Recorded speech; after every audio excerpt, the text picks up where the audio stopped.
So welcome everyone. My name is Shivesh Kumar, and I'm one of the associate co-chairs for IEEE RAS Technical Committee for Model-Based Optimization and Robotics. And welcome to our seminar series. Today we have Noémie with us, who is going to present her talk titled From Data Structure Physics and Human Knowledge, a Manifold of Robotic Geometries. I will give a short introduction about Noémie, and then we can get started with her speech. So Noémie is a postdoctoral researcher working with Professor Tamim Asfour in the High Performance Humanoid Technologies Lab at the Karlsruhe Institute of Technology, KIT, and currently a visiting postdoctoral scholar with Professor Osama Khatib at Stanford Robotics Lab. She obtained her PhD from EPFL, Switzerland in 2020. In 2019, she did a 6-month PhD sabbatical in the Bosch Center for Artificial Intelligence, Germany.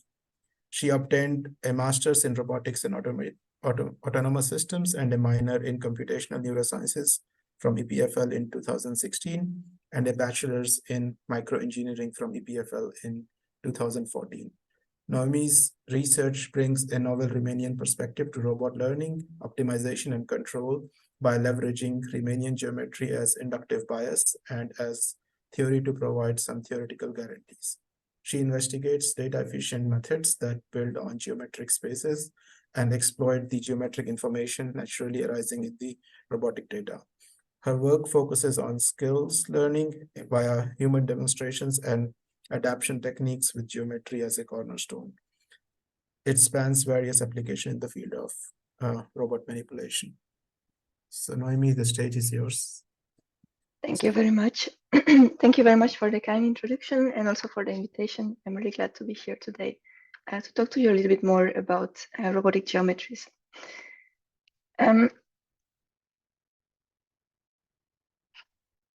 Okay. So robot manipulation involves complex skills which can be learned by robots in different manners. One popular approach is learning from demonstration, in which demonstration involving the important feature of the tasks are provided to the robot. For instance, here in our screwing example, the pose of the robot needs to be precise and the robot needs to be stiff or compliant along different directions. In addition, we would like our robot to be able to cope with uncertainty and to adapt to unseen situations. And this may be achieved, for instance, by adapting our initially learned control policies. This adaptation may be achieved via trial and error based approaches or via interactions with the human. In addition, our robot is a real agent. It evolves in the real world. So we would like these robots to be able to learn continuously and hopefully in real time. That would entail learning from only few demonstrations, having data efficient skill learning and adaptation strategies, and adapt fast via only few interactions with humans. As you may have seen in our example, some of the skill parameters may not belong to Euclidean space. For instance, we often represent orientations of end effectors via quaternions, which have a unit norm, and stiffness matrices, among others, are symmetric positive definite matrices. That means that they have only positive definite eigenvalues. In other words, our skill search space may have an intrinsic geometry which is given, and in which we may leverage as inductive bias to guide learning algorithms and to improve their performances. So in this talk, I would like to show you how we can leverage inductive bias in the form of geometry. First of all, in the form of geometry coming from data structure. So this is related to the example I showed you in the previous slide, and this may be actually the most common way to see geometry as inductive bias from robot learning. I would like to take here a bit of a wider perspective, and I would like to show you how we can also leverage geometry from physics and from human knowledge as inductive bias for robot learning. So in the second part of the talk, I will show you how geometry naturally arises from robot dynamics and how it can be leveraged to analyze human motions and then to use these motions to generate energy efficient robot motions of the same type. In the last part of the talk, I will see human knowledge in the form of robotic taxonomies, and I will show you how we can leverage geometry of latent spaces to learn continuous representations of these discrete taxonomies. So let me start with the first part on how we can leverage geometry from data structure as inductive bias. So as I may have hinted in my introduction, relevant robotics parameters feature a variety of geometries. This includes the Euclidean space, which we use to represent position, forces, and torques. It includes the sphere, in which we naturally represent orientations and directional data. We use the manifold of symmetric positive definite matrices to represent control gains, inertia matrices, or manipulable ellipsoids. We also use the torus for joint configuration and periodic functions. And as a last example, the special orthogonal group for orientations, or as a building blocks for other types of structures. So in other words, what we would like to do with that, all those geometries is to be able to design learning algorithms that account for these geometries and that then have better performance. So all the spaces I showed in my previous slide have in common that they can be seen as Riemannian manifolds. So I will here provide a small introduction on Riemannian geometry, which will give you the tools to follow the rest of the talk. It remains a very small introduction, right? So very intuitively, a Riemannian manifold is a mathematical space which is curved, but locally looks like a Euclidean space. A little bit more formally, this means that for each neighborhood on our manifold, we can find a homomorphic mapping to a neighborhood of the Euclidean space. This allows us to define the notion of tangent space on a smooth manifold, which is literally a space that is tangent to the manifold at a point. And this space is basically Euclidean. That means that we can work with Euclidean operations on that space. A manifold is Riemannian when this tangent space is endowed with the so-called Riemannian metric. So the Riemannian metric is basically an inner product that is defined on the tangent space, and it can be written by using a Riemannian metric in the form of a symmetric positive definite matrix, which smoothly varies on the manifold. What is nice is that once you know the Riemannian metric for your space, you actually know the entire intrinsic geometry of your manifold. That is, the metric fully captures the intrinsic geometry of the manifolds and gives you all the tools that you actually need to have to work with that space. So it gives you, among others, the notion of norms of vectors on the tangent space. It gives you the notion of length of curves on the manifold, as well as the notion of distance between 2 points on the manifold. And finally, it gives us the notion of geodesics, which are the generalization of straight lines to Riemannian manifold, or in other words, they are minimum energy and minimum length curves on the manifold. Based on this, we can build some tools that we can use to work on those manifolds. Two of them are the logarithmic and exponential map. So the logarithmic map allows you to map a point from the manifold to a vector on the tangent space.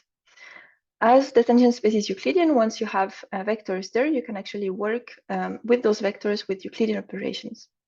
And once you have a result, you can map the resulting vector back onto the manifold using the so-called exponential map. A last tool that is useful is the so-called parallel transport operation, which allows you to move vectors across tangent spaces in a consistent manner. And because on a manifold, the vectors really belong to a given tangent space, they are attached to a given point. And you cannot just act as if they were free vectors in the space. So the parallel transport operation allows you to move them in a consistent way. So now that we have those basic tools, let me show you an example on how we can actually leverage that type of geometry as inductive bias in robot learning. So in the introduction, I briefly discussed why we would like to have data efficient skill learning and adaptation strategies. So we'd like to show you here an example on how we can use geometry in that kind of case. So to have data efficient skill learning and adaptation strategies in robotics, one algorithm that is well suited is actually Bayesian optimization. It is known for its data efficiency. So I will show you how we can generalize Bayesian optimization to Riemannian manifold spaces. And before that, I will just show you a brief recap on what Bayesian optimization does so that everybody is on the same page. So in summary, Bayesian optimization tries to optimize a given objective function. This is typically posed as a minimization problem, but you can also have it as a maximization. And the idea is that the function that you want to optimize is black box. That is, you don't have a closed form solution for this function, but you can observe its value at every point in the search space. So what Bayesian optimization does is in 2 steps. First of all, it models the objective function. This is typically achieved via a Gaussian process. That is, we put a Gaussian prior on our distribution and function, and then given our observation, we obtain a posterior whose mean passes through or close by our observations and gives us a model of the function. And then we have a covariance that gives us a notion of uncertainty of how certain we are about our model. So typically the uncertainty is big, far away from our observations. Once we have this model, the second step of Bayesian optimization is to evaluate the utility of the candidate points to know which candidate point we are going to select and evaluate next. So this is done via an acquisition function, which intuitively trades off between exploration and exploitation. So exploration, because we want to leverage the mean of the Gaussian process. Exploitation, because we want to leverage the mean of the Gaussian process to basically collect the next query point where our model estimates that we will have the minimum mean. And exploration, because we also want to leverage the uncertainty of the model to be able to know, to collect data point basically in the regions where we are unsure on how our function is behaving. So once we have this acquisition function, we actually maximize it, and the maximum of it gives us the points that we're going to query next. So we query that point, we iterate this process, and usually Bayesian optimization converges in few iterations. So now, assume that we have actually skills whose parameters belong to Riemann manifolds. So we would like to be able to leverage Bayesian optimization to optimize that type of skill. So in this case, our function is optimized as a function of a Riemannian parameter. So to do so, we need to adapt Bayesian optimization, and we have to take into account 2 things. The first one is that the Gaussian process is completely specified by the mean and the covariance. So if we want to adapt the Gaussian process to Riemannian manifolds, we have to take that into account. In the Euclidean case, typically the kernel function is actually defined as a function of the Euclidean distance. However, if you use this distance on Riemannian manifolds, as for example here on the Earth, to measure distances between points, this doesn't make sense. So you see on the Earth, we usually measure the distance on the surface of the Earth and not through the Earth, because we cannot go basically through it. So what we propose to do here is to actually modify these kernel functions such that they take Riemannian distance into account and that they are adapted to Riemannian manifolds. I will develop a little bit later how this is exactly done. The second thing that we have to take into account is that the quality of our next query depends on the optimization of the acquisition function. Again, if we have a look at the Euclidean procedure, usually we maximize the acquisition function over a subspace of the Euclidean space. And when we have constraints, we basically follow constraint optimization. However, in the case where we have a Riemannian manifold, what we can do is to leverage Riemannian optimization techniques, which directly optimize the acquisition function on the space of interest in an unconstrained manner. So let me show you a little bit more details on those 2 modifications that we do in the Bayesian optimization algorithm. So first of all, for the kernel, let's assume that we have the squared exponential kernel, which is the most common one that we usually use. That was the one that was written in my previous slide. So to be able to generalize that type of kernel to Riemannian manifolds, we have to take a slightly different view of what is usually presented. In other words, we have to view the squared exponential kernel as the covariance of a random process. And this random process satisfies a given stochastic partial differential equation. This stochastic partial differential equation is given based on the white noise and on the Laplacian of the random process. So basically, you are given this stochastic partial differential equation, you solve it for the random process f, and once you know what f is, you compute the covariance of this process, and this is what gives you your kernel. So when we want to generalize this to Riemannian manifolds, or specifically here to compact Riemannian manifolds, we will take the same perspective. So we build again a stochastic partial differential equation, which is actually adapted to the space of interest. So in that case, that means that instead of having the white noise, the Euclidean white noise, we use the white noise with respect to the Riemannian metric. So remember, I told you that the Riemannian metric was capturing the entire intrinsic geometry of the manifold. So this is what we actually use to generate the white noise. And then instead of using the Laplacian, we use its generalization to Riemann manifolds, which is the Laplace-Beltrami operator. And again, you see that this depends on the Riemannian metric G. Once we have the stochastic partial differential equation, we solve it as a function of f, and then we compute the covariance of the resulting random process. And this is the type of kernel that we obtain as equal to this covariance. So you see that this kernel depends on the Laplace-Beltrami eigenvalues and eigenfunctions. And this actually should remind you of the Mercier theorem in Euclidean space, which says that the kernel is actually a product of eigenvalue and eigenfunction of a Laplacian. So to give you an example of what that actually gives, here is the formula for the kernel on the circle. And you see that here we actually have a sum over integers. And the term that is interesting here is the term in blue, which is basically all the possible paths between 2 points on the circle. So if you want to compute the kernel between one point that is here and one point that is there, basically this term, when n is equal to 0, gives you the shortest path. When n is equal to -1, you take the path that goes the other way around the circle.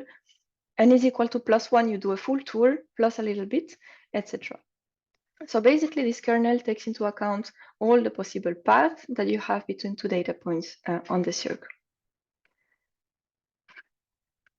So the second step that we modified was the optimization of the acquisition function. And we do this by using optimization methods on Riemann manifolds. So I will show you here briefly an example of such optimization methods in the form of the conjugate gradient descent on Riemann manifolds. So when we want to maximize the acquisition function, we equivalently want to minimize minus the acquisition function. And to do so with the conjugate gradient descent, we start from a given iterate on the manifold and a given search direction, which lies on the tangent space of our iterate. The first thing that conjugate gradient descent does is to find the next iterate. And this is done by solving a line search problem. So we are basically looking at how far we have to go along our search direction to get the best iterate at the end of the day. So we solve this line search problem. And then once we have our scaled search direction, we use the exponential map to map the scaled search direction from the tangent space onto the Riemann manifold of interest. As a second step, we want to find the next search direction. So this is achieved by first computing the parallel transported previous search direction. So we are moving our previous search direction from the tangent space of the previous iterate onto the tangent space of our new iterate. And then we compute the gradient of our function on the tangent space of interest. So the gradient also lies on the tangent space. And then our next search direction is given by a combination of the previous search direction and the gradient of the function. So we iterate this process, and at the end of the day, when it converges, we take the next query point as equal to our optimization result. So let me show you how our Riemannian Bayesian optimization work on a benchmark function. So we have here the Ackley function on the sphere, and you will see here 2D projection of this function. So we have here x1 and x2, which you can see here x1, x2, and this is f, this is the value of the function. And here we have another projection with x2 and x3. So what we are trying to do, this is the ground truth of the function. We are trying to actually find the minimum, which is here given by the star. So what I will show you is the evolution of the Gaussian process mean, so our model on the sphere, as well as the evolution of the mean and of the variance on the 2D projection. So the variance here is given by the gray envelope around the colored mean. So you will see here that the Bayesian optimization starts, and it starts by a heavy exploitation phase, where it very quickly finds a point that is very close to the true optimum. And then it goes through an exploration phase where you see that it actually reduces the variance in the places where it's high. And after less than 50 iterations, we actually have already found the minimum, and we have quite a good model of the function that we wanted to optimize. Here are some graphs in terms of convergence. So the idea here is that as we want to minimize the function, we want to converge as low as possible, as fast as possible with a low variance. You have here basically in blue and in orange two different kernels with the Riemannian Bayesian optimization. And you have here in dashed, these are the Euclidean Bayesian optimization, which doesn't take into account the geometry of the data. Here in purple, it's a naive approach.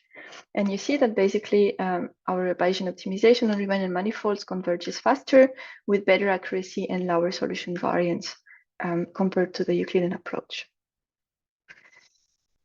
Let me now show you how this can actually be used on real robots. So we have here our RMR6 robots in the kitchen at KIT, and we would like to open this dishwasher. So what we do here is that we want to optimize the orientation of the wrists to do that. So here we have a very simple policy. We set the wrist at a given orientation, then we approach the dishwasher. When we make contact, we actually slide the hand up until we can grasp the handle and then open the dishwasher.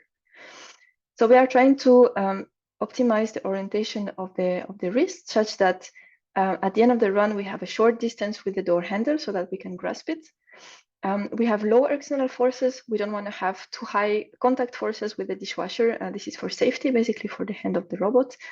And we want to have at the end of the run a high volume force manipulability to be able to apply enough force to be finally able to open the dishwasher. So here are some BO run. This is initialization with a random orientation. So you see that here we have too high contact forces and we cannot slide up until the handle. Here is the first BO run. So this is better, but you saw that the pinky finger actually stays stuck. So we still had too high contact forces. And the more we go, the more the optimization finds solutions that are actually good.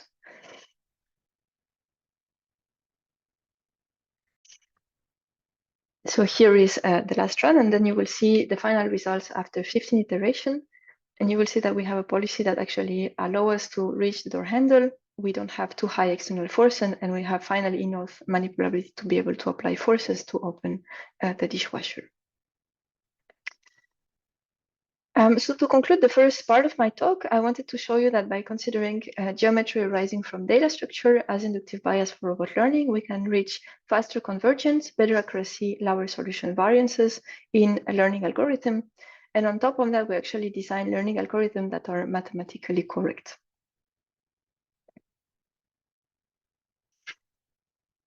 So I would like now to transition to the second part of my talk, where I would like to talk about how we can consider inductive bias in the form of geometry arising from physics. So humans naturally generate skillful motion. In particular, we are able to generate optimal trajectories despite the redundancy and the high dimensionality of our configuration space. The configuration space of robots is getting high dimensional as well, especially when we think about humanoid robots. And for all these robots, there is a need to produce reliable, dexterous, and energy-efficient motion, despite the redundancy and the high dimensionality of their configuration space. So to do so, roboticists have borrowed the concept of synergies from neuroscience. Synergies are coherent co-activation of motor signals, and they have been extracted from early on using linear methods such as principal component analysis.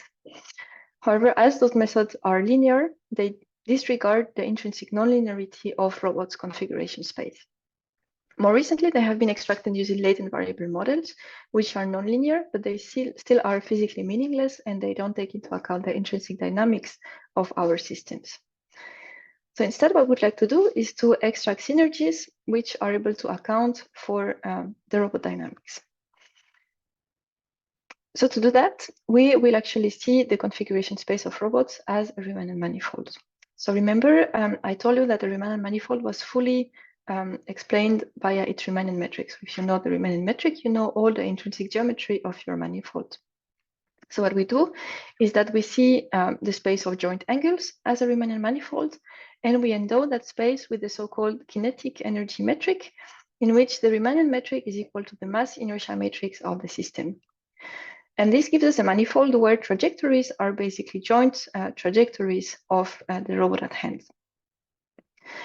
What is interesting to do here is to look at how the geodesics on this manifold look like. So remember, the geodesics are the generalization of straight lines, so the shortest path on this manifold. And here is the geodesic equation for that type of space. So if we have a look closer at this equation, you will clearly quickly recognize it. So the first term is actually the mass inertia matrix times the joint acceleration, and the second one is simply the influence of Coriolis forces.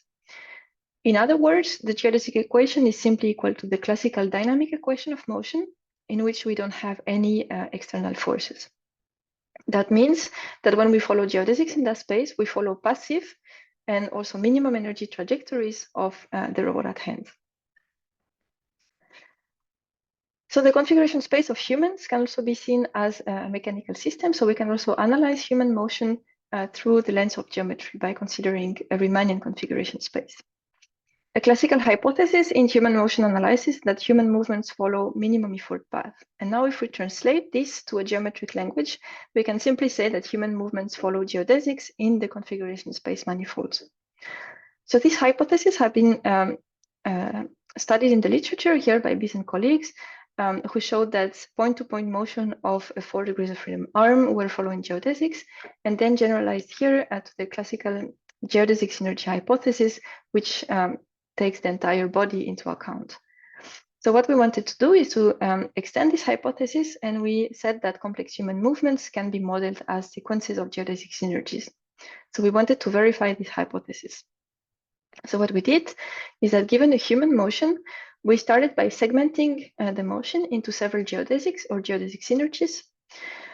This is simply achieved actually by having a look at the joint velocity along the trajectory. Because when we are on a geodesic, the angle, the joint velocity has a constant angle.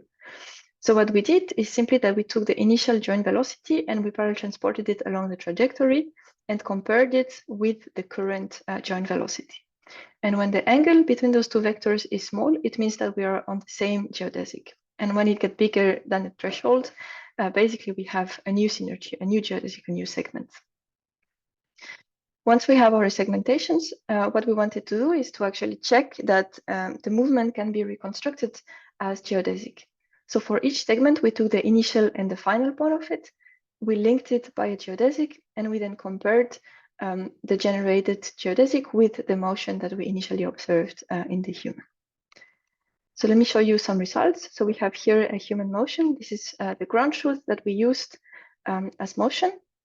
And then I will show you the reconstruction by the Riemannian approach, I just showed you, and using a Euclidean approach, which simply ignores the geometry of the space and considers it as a Euclidean. So you will see here the motion that are generated by both approaches. The difference is tiny. You can have a look at the elbow. This is where we see it the most. But then when you have a look at the trajectory, so you see here in red and in blue, this is the trajectory of the hand. You see that it is clearly very different. So now if we compare those trajectories with the ground truth, so you have here in that graph the ground truth in black, the Riemannian trajectory of the hand in red and the Euclidean one in blue. And you see that the Riemannian trajectory actually exactly matches the hand trajectory which was observed in the motion. And this is opposed to the Euclidean trajectory, which clearly doesn't. Now, if we have a look at the motion of the joints, so here we have 3 joints, one for the wrist, one for the elbow, and one for the shoulder. We observe similar things. So basically, the Riemannian trajectory exactly matches the observed joint trajectories of the human, while the Euclidean one is clearly different. So in other words, the Riemannian model successfully predicts hands and joints trajectories of the human. So this is cool, and we wanted to actually see if we could leverage this analysis to now generate robot motions which also follow minimum energy trajectory, so geodesics on the robot configuration manifold. So our question was, can we actually take a human motion and transfer it to the robots such that the main characteristic of the motion is conserved, but the motion is realized in an optimal manner for the robot at hand? So we designed a transfer algorithm in 3 steps. First, given a human motion, we segmented this motion into several geodesics. Then for each segment, we mapped the start and the end point of each segment from the human configuration space, from the human task space to the robot task space. And once we have this mapping in the robot task space, we basically linked every start and end point of each segment via a geodesic in the robot configuration space. So this is an example of the motion that we obtained. This is the same human motion I showed you before. And this is the transferred motion on our humanoid robot RMR6. So you can see that indeed the main characteristics of the motion are conserved, but the robot actually does the motion in an optimal manner according to its configuration, to its dynamics. And you can see that the human has actually 7 degrees of freedom in the arm, and our robot has 8 degrees of freedom, and this is completely fine for this transfer strategy. So in other words, this allows us to generate optimal energy minimizing motions that account for the robot dynamics. So in some cases, we may actually have no-go regions in our robot configuration space. So this is the case when we have, for instance, joint limits, or we want to avoid self-collisions or collisions with obstacles. So in that case, we would like to be able to generate geodesics which avoid the no-go region, but remain as energy efficient as possible. So what we propose to do here is to augment our Riemannian metric with an additional region avoiding metric. This region avoiding metric is built based on barrier functions. So the idea is basically, if you have here in blue, this is the direction from where the robot is to the regions you want to avoid. And the proposed metric that we have here for a given velocity, so the velocity here in black, generates an acceleration that goes away from the direction of the obstacle. So it consistently generates acceleration that pushes us away from the no-go region. And you can use the same formulation when you have an obstacle in task space, simply by pulling back the direction to the obstacle from task space to joint space and generating the same type of metric. So this is what it gives us. So here we have simply the mass inertia matrix as a Riemannian metric. So this is the same metric as what I showed you in the previous slide. And then this is a geodesic trajectory that we generated. And when we add an obstacle, we add additional metric terms for joint limits, self-collisions, and obstacle avoidance. And this is the modified geodesic that we obtain with this new metric, which then avoids the obstacle. We can also use this when we transfer human motions. So here is a transferred human motion, again, to our robot Armor 7. And you see that here I'm actually trying to hold a board on the way of the robot, and the robot doesn't know that there is an obstacle, so the board is actually pushed on the side. Now, if we add metric terms for joint limits, self-collision avoidance, and avoiding this obstacle, you see that the motion of the robot is modified such that it avoids the obstacle. What is interesting is that the main characteristic of the motion are still conserved. And here the robot avoids the board not only by going below it or in front of it, but by a combination of both. So it does it as energy efficiently as possible. So this allows us to generate optimal energy minimizing and collision-free motions that actually account for the robot dynamics. So what I wanted to show you in the second part of the talk is that by considering inductive bias as geometry coming from physics, we can have a simple generation mechanism of dynamic motions, which result in energy minimizing trajectories that are optimal for the robot at hand.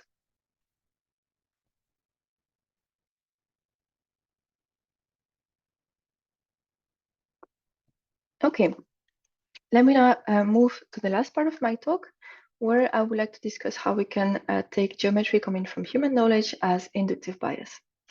So here I will see human knowledge in the form of robotics taxonomies. So in robotics, we have a lot of taxonomies that have been designed, including several grasping taxonomies, manipulation taxonomies, and also whole body motion superposes taxonomy. And there is actually a huge effort that has been put in the design of those taxonomies.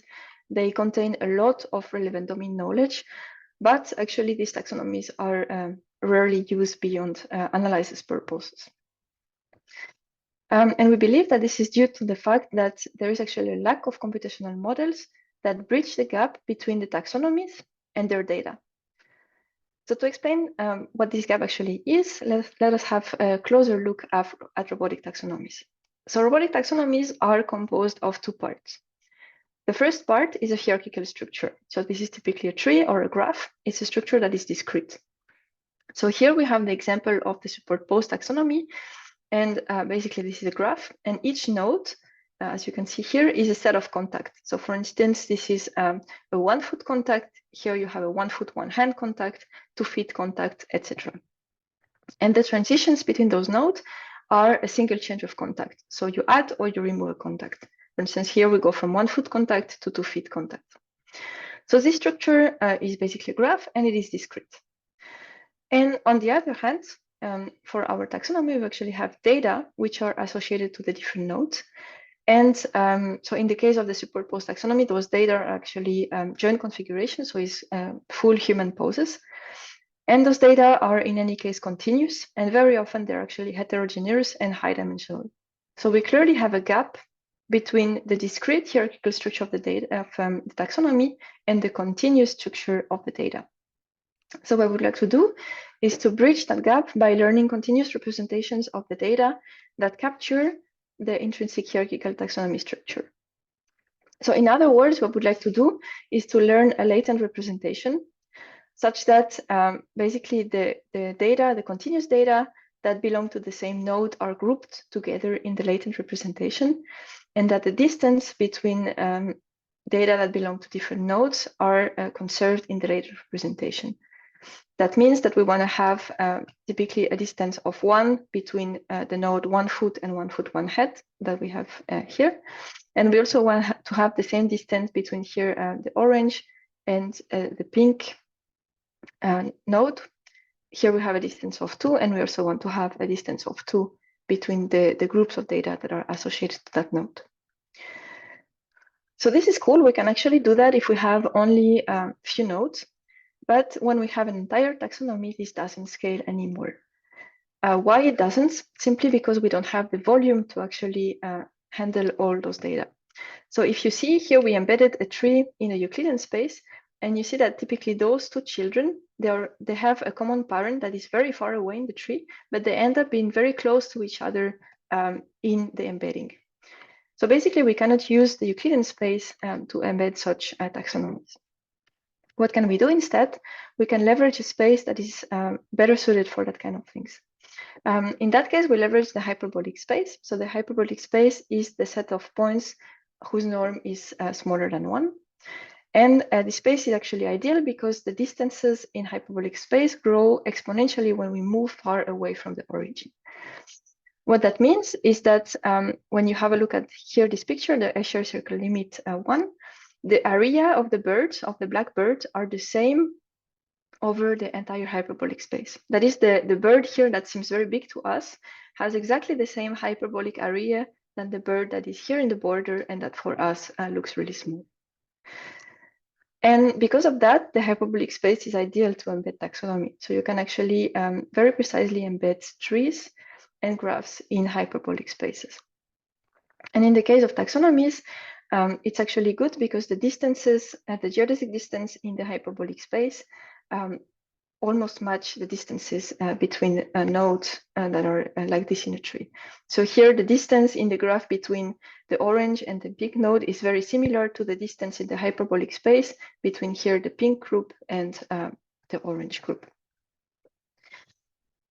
So what we did here is to propose a Gaussian process hyperbolic latent variable model to embed data associated to taxonomies in the hyperbolic space. So that means we have a hyperbolic latent space, and then we have a Gaussian process mapping to our observation space, which is the space of data associated to the taxonomy. This mapping from our hyperbolic latent space to the observation space is a Gaussian process. And because our latent space is hyperbolic, we have to, again, modify a little bit the Gaussian process. That is, we have to use Riemannian kernels to take into account the relationship between data in the latent space. So we use Riemannian kernels that are designed similarly as the kernels that I showed at the beginning of the talk. And then the second thing is that we have to actually change the prior distribution in the latent space. So instead of having a Euclidean Gaussian distribution, we use a hyperbolic wrapped Gaussian distribution, which generalizes the Gaussian distribution to hyperbolic spaces.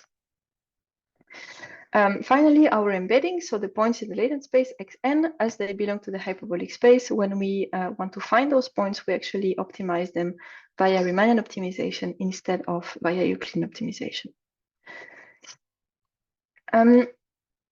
So when we have this Gaussian process hyperbolic latent variable model, we don't have any incentive yet to actually respect the structure of the taxonomy.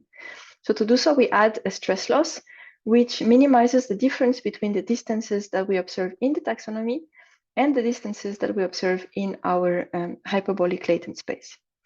And finally, we also add back constraints that allow us to have not only a mapping from the latent space to the observation space, but also mapping from the observation space to the latent space by leveraging notions of data similarity and the node similarity in the taxonomy. So what can we do with this model? So here I will show you an example of embeddings of the whole body support post taxonomy that you see here on the left side. So here is the latent space that we obtain in 2 dimensions with our Gaussian process hyperbolic latent variable model with back constraints and with stress. So you see that the embeddings are grouped and organized according to the taxonomy nodes. And you see that simply because we have groups of colors which corresponds to the taxonomy here on the left. You see that, for instance, we have 2 groups here of yellow and several groups of orange. This is because we distinguished between a left foot contact and right foot contact. So this one is right foot contact and this one is actually left foot contact. We can compare that with the vanilla Gaussian process hyperbolic latent variable model, which doesn't have the additional loss. So there is no incentive to group the nodes according to taxonomy, and also with a Euclidean GPLVM in the Euclidean space.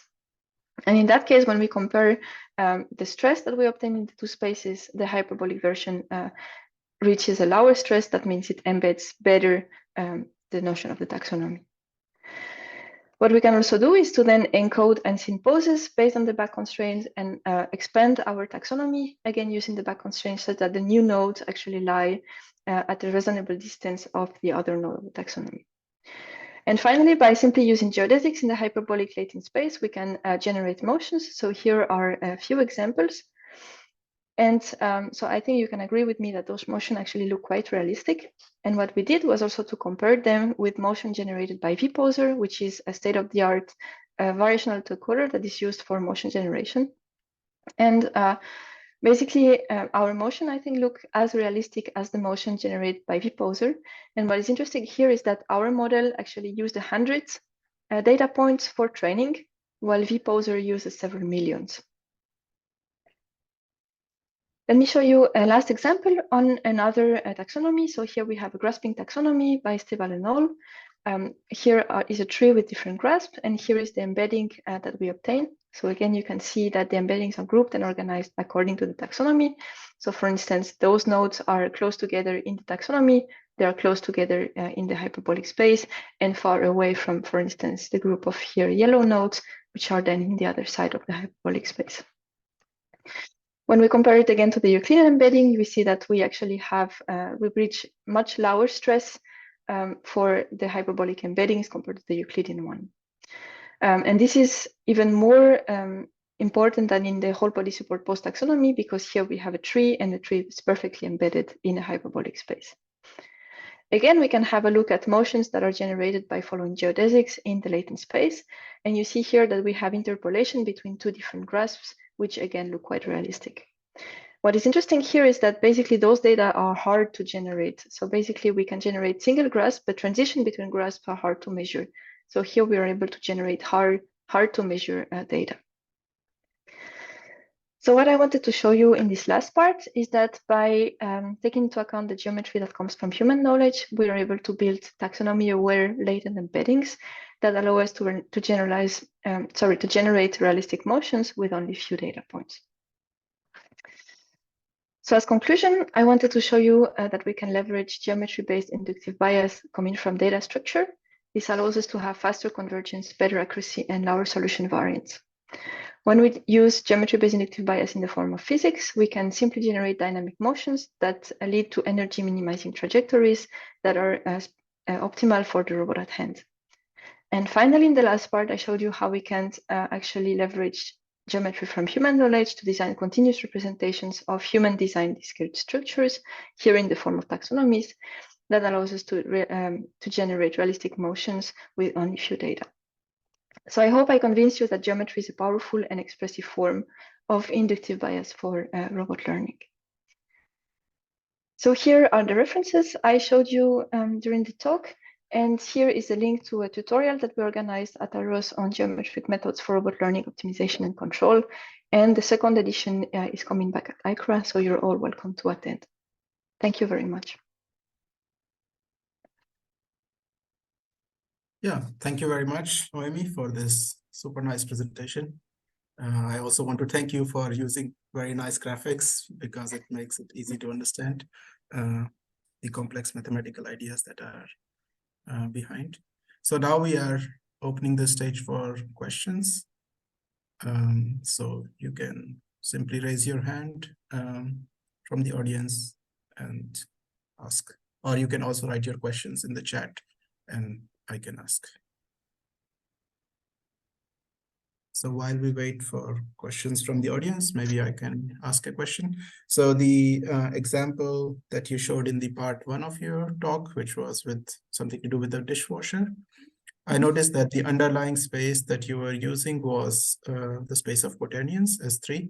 But when we look at the motion, it looked like a full motion in SE3. So did I get something wrong there? Like, are you optimizing under S3 or is it SE3? So we optimized here.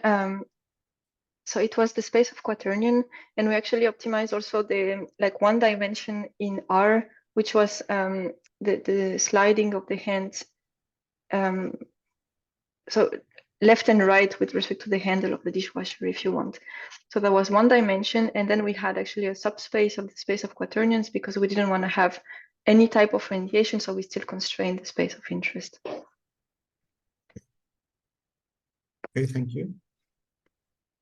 I have another question. So in the second part of the talk, you talked about the Riemannian metric, which is the mass inertia matrix for the robot.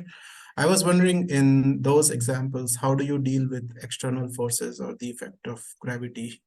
Because in your equation, that is set to 0. But in the control, you might be compensating for gravity, or could you more details about that?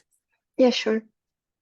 So at the end of the day, when you have external forces that are coming from potentials, so typically gravity, you can actually include that in the metric. So at the end of the day, you have a modified metric, which is called the Jacobi metric, in which you have not only the mass inertia matrix, but also potential forces. And then when you have forces that don't come from potential, such as dissipative forces or something like that, this is counted as forces that are applied on your system. So you don't put them in the metric, but you consider them as external forces. So you can just modify the equation and actually account for all those things. Okay, thank you. Okay, maybe I can ask one more question, which is maybe more a perspective question. So in the robotics literature, we are seeing the use of geometric methods, both in the optimization-based control, optimal control domain, and also the learning domain. Where do you think is the right border between these two classes of methods? So between optimal control and learning methods, you mean? Yeah, and using geometric priors in both areas. Okay. I mean, I think at the end of the day, when you have some geometry in your problem, it's beneficial to use it as inductive bias, both for robot learning and for optimal control. Then I think if you use optimal control or learning, depends on your problem, on what you want to do. Yeah, but I think that definitely when you do have some geometry in your problem, whatever approach you decide to use for any reason, the fact of taking into account the geometry that you have in your problem will be beneficial anyway. So if you do have some inductive bias that you can use, my suggestion would be to use it, both in optimal control and in robot learning. Okay. Does it make sense? Does it answer your question? Yeah, partly. Yeah, that's okay. fine. Thank you. Yeah. So we have a question in the chat now. Generalization of SE kernel is given for compact manifold. Does it work for non-compact manifold like SPD manifold as well? So yes, there is a generalization of SE kernel for non-compact manifold. We don't reach it in the same way as what I explained for the compact manifold. So I explained only the compact manifold for time reason. So if you actually want to generalize this kernel for non-compact manifolds, what you're going to do is to start from the notion of heat kernel, which you can obtain also for any type of manifold. And then the squared exponential kernel is a transformation of the heat kernel. And this is how we get it for non-compact manifolds. So we do have formulations also for such a type of kernel. Thank you. There is one more question from the audience. How do you account for different timescales? I would imagine that for certain states, the tangent space changes very quickly, and for some, it changes slowly.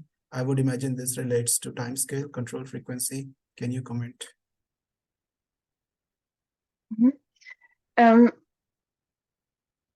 So at the end of the day, your tangent space always changes smoothly, which I think for any type of application, this is definitely an advantage.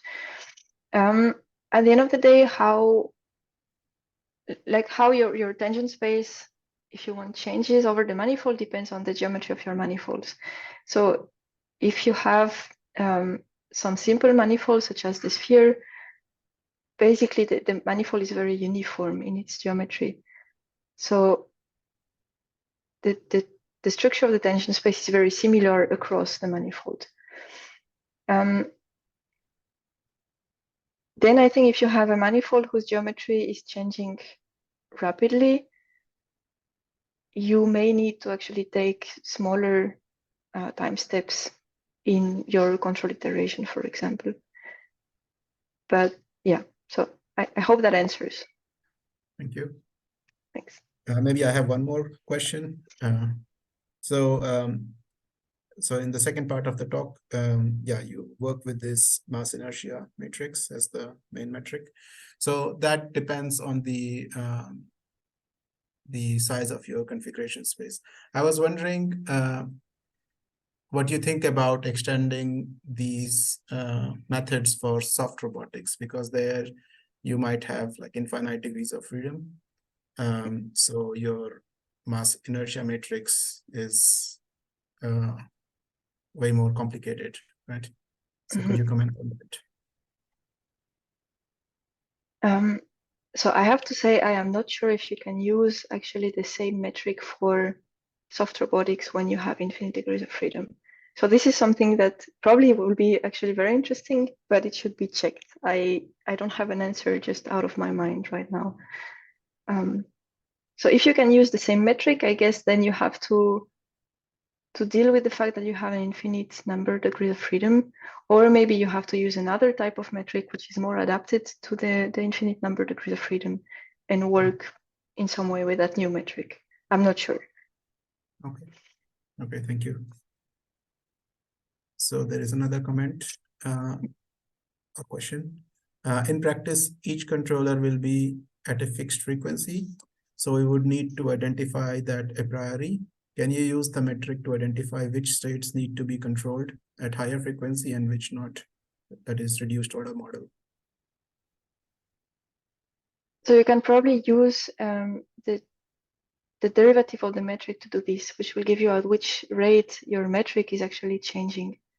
The metric itself gives you the geometry of your manifold at a point, and if you take the derivative of the metric, the gradient of the metric, then you have the rate of change of the geometry of your manifold. So this is probably what you would like to use in that case. Okay, thank you.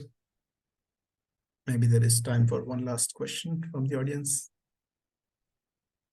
Okay, maybe I can ask. Okay. Ah, there is one. What's your favorite non-Riemannian metric? That's a nice one.